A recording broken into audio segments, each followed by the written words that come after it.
السلام علیکم ورحمۃ اللہ وبرکاتہ۔ خواتین و حضرات، میں قاری حامد پیا وظیفہ Q H P T V channel YouTube سے آپ کے ساتھ مخاطب ہوں۔ خواتین و حضرات، ایک مزدور کا نے میرے ساتھ رابطہ کیا اور بہت پریشان تھا، اور پریشانی کے عالم میں اس نے میرے سے رابطہ کیا اور اس نے کہا کہ قاری صاحب، آپ کی بڑی تعریف سنی ہے،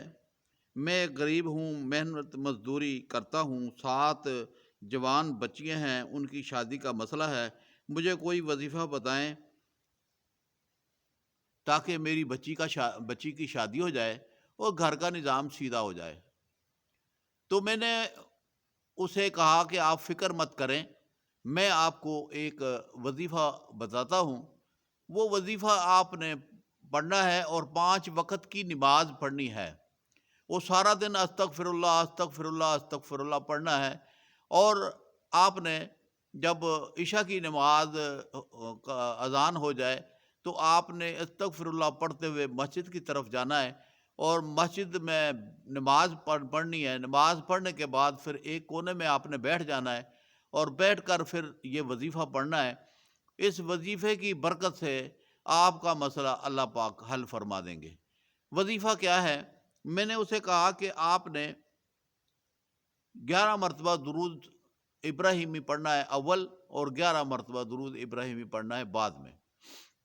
درمیان میں 770 مرتبہ رب انی لما انزلت الی من خیر فقیر، یہ آپ نے دعا پڑھنی ہے،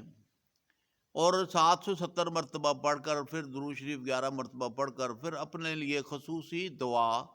مانگیں۔ اس شخص نے وظیفہ پوچھنے کے بعد اس نے پڑھنا شروع کر دیا، اور پڑھتے پڑھتے 1 ماہ گزر گیا، کسی طرف سے کوئی خبر نہیں آئی۔ اچانک محلے میں فوتگی کا اعلان ہوا کہ ایک بچی کا انتقال ہوا ہے۔ اس کے والد نے تدفین وغیرہ کی، بچی کا شادی کے دن رکھے ہوئے تھے، کہ وہ اچانک جناب علی اس کا انتقال ہو گیا، اور وہ بہت ہی پریشان تھا۔ وہ بچی جس کا انتقال ہوا وہ اس مزدور کی بچی کی دوست تھی، اور کافی ان کا آپس میں ملنا جلنا تھا۔ تو انہوں نے جناب علی کے جب بچی کا انتقال ہوا تو افسوس تو ہوتا ہے، تو تمام لوازمات جو وفات کے بعد ہوتے ہیں وہ پورے کیے گئے، اور پورے کرنے کے بعد جو بچی فوت ہوئی تھی اس کا والد اور والدہ اس مزدور کے گھر آتے ہیں، اور گھر آ کر کہتے ہیں کہ ہماری بچی تو فوت ہو گئی، اور یہ جو جہیز کا سامان بچا ہے، یہ جہیز کا سامان ہم آپ کی بچی کو دینا چاہتے ہیں، کچھ نقدی بھی دینا چاہتے ہیں کہ آپ عزت کے ساتھ یہ بچی کی شادی کر لیں، اور یہ کچھ رقم ہے جس کے ساتھ آپ کا سلسلہ جو ہے گھر کا چل جائے گا۔ تو یہ وظیفہ کیونکہ 1 ماہ پڑھا گیا تھا، اور پڑھنے کے بعد جو ہے کہ یہ قدرتی طور پر یہ سلسلے بنے، اور اس دعا کی اتنی قوت اور پاور ہوئی کہ جناب اس مزدور نے مجھے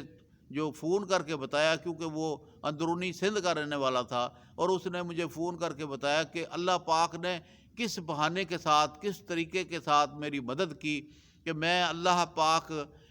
کا بے حد شکر گزار ہوں۔ اور قاری حامد پیا صاحب، میں آپ کا بھی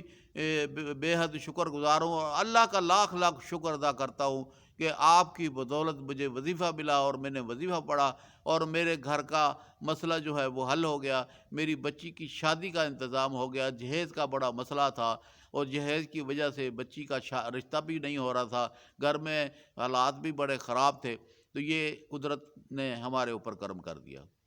تو خواتین و حضرات، مزدور طبقہ جو ہے وہ بہت پریشان ہوتا ہے، وہ علاج معالجے میں بھی اسے پریشانی ہوتی ہے، گھر کا نظام چلانے میں بھی پریشانی ہوتی ہے، لیکن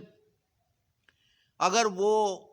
مزدوری کے ساتھ ساتھ رب کا ذکر اور عبادت بھی کرے، اور جناب علی ہے کہ رب کے ساتھ جستجو کرے، خصوصی طور پر عشاء کی بعد یا تنہائی میں بیٹھ کر، یہ وظیفہ کیونکہ اتنا زبردست قسم کا ہے کہ اللہ پاک جو ہے اس بندے کے اوپر رحم اور کرم کر دیتے ہیں۔ اگر آپ بھی اس کسی مسئلے میں مبتلا ہیں، غربت میں ہیں اور مسئلہ حل نہیں ہو رہا، تو آپ فوری طور پر رب العالمین کا دروازہ کھٹکھٹائیں اور اس دعا کے ساتھ رب العالمین کا دروازہ کھٹکھٹائیں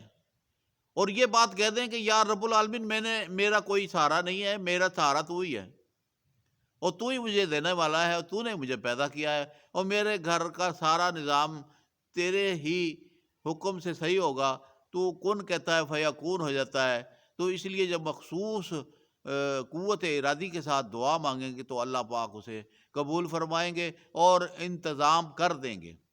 انتظام اللہ پاک کرتے ہیں کسی نہ کسی بہانے کے ساتھ۔ اگر آپ جناب علی اس مسئلے کو آپ خود بھی کر سکتے ہیں، یا اگر آپ کا کوئی مسئلہ ہے تو آپ اسے وظیفے کو خود پڑھیں، اور اس کے بعد اگر کسی محلے کے اندر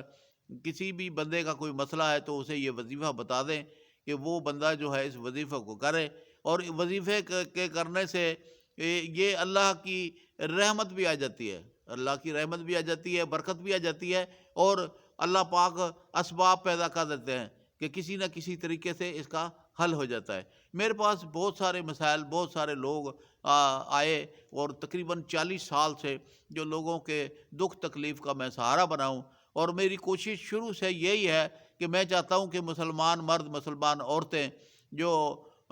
اپنی ضرورتوں کو پورا کرنے کے لیے شرکیہ کلام پڑھتی ہیں اور غیر مسلموں کے پاس جا کر علاج معالجہ یا کوئی اپنے مسئلے کے حل کے لیے جاتے ہیں، ان کو بچانا ہے، اور میرا مشن یہی ہے، ان کو بچانا ہے۔ تو آئیے ہم سب مل کر اس دعوت عام کو عام کریں، اور وظیفہ QHP TV چینل جو میں نے ترتیب پلیٹ فارم بنایا ہے، اس پلیٹ فارم کے ممبر بن جائیں، اور آپس میں مل جل کر آپ ایک دوسرے کی رہنمائی کریں۔ اور یورپ کے اندر جو لوگ بیٹھے ہیں یا غیر ملک جو دوسرے باہر کے ملک ہیں، ان میں جو لوگ بیٹھے ہیں، تو ہماری ویڈیو وہاں پر تو بڑی بڑی LCD لگی ہوئی ہیں، تو وہاں پر آپ دین حق کا کام کریں، اور آپ رات کے ٹائم پہ جب کام سے فارغ ہو جائیں تو 15-20 منٹ کے لیے دوستوں کو بلائیں اور میری ویڈیو وہاں چلا دیں، تاکہ چراغ سے چراغ جلتا چلا جائے۔ پاکستان کے اندر، انڈیا کے اندر، یا اور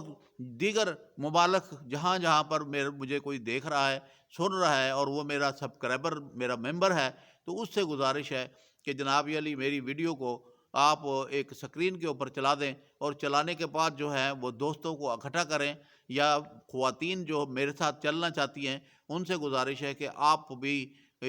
خواتینوں کو اکٹھا کریں، اور روزانہ کی بنیاد پر یا ہفتے میں ایک دن جو ہے مخصوص کر لیں، اور اس دن جناب علی اس ویڈیو کو سنا کر یہ ساری خاتونوں کو جو ہے بتائیں۔ اور یہ جو بہت ہی اعلیٰ قسم کی جو بات میں آپ سے کرنا چاہ رہا ہوں کہ اللہ پاک نے صدقہ خیرات دینے والوں کو بہت نوازا ہے، تو آپ صدقہ خیرات بھی دیں اور اللہ سے مدد بھی مانگیں۔ اللہ پاک کارساز ہے، ارحم الراحمین ہے۔ میری دعا ہے کہ اللہ پاک آپ کو اور مجھے توفیق دے اچھے کام کرنے کی، دعوت عام کرنے کی۔ جب تک زندہ ہوں آپ کے سامنے حاضر ہوں، مرنے کے بعد میرے ہاتھ اٹھا کر میرے لیے دعا کر دینا۔ اللہ پاک آپ کا حامی ناصر ہو۔ السلام علیکم ورحمۃ اللہ وبرکاتہ۔